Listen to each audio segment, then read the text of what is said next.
It's 7 o'clock on a Tuesday night, and where else would I be but here with you?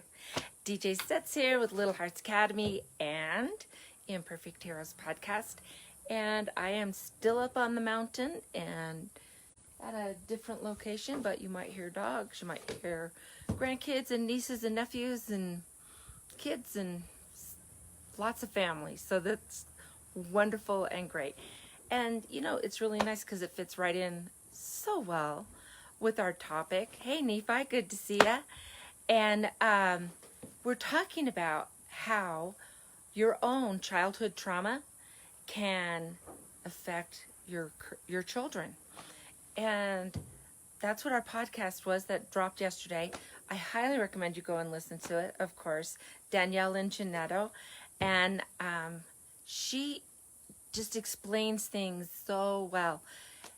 And what's interesting is when we think of childhood trauma, a lot of us will kind of go to a sexual assault, molestation, that kind of stuff. And that is definitely checked out.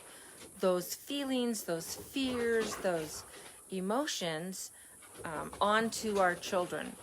And one thing Danielle gave an example of, and I thought it was really good, she was talking about how her parents split up and her dad just kind of took off and didn't have much to do with them, and she was so angry and resentful, and she felt worthless, and all on when a child is abandoned. There we are. Hi Nephi, did you lose me through that whole thing? Or were you able to hear? Maybe you can text and let me know. There we are. Okay. So, but as she was watching, I'll kind of back up a little bit. So when Danielle was talking about her own feelings when her father left and kind of what Danielle had with her family, and it's kind of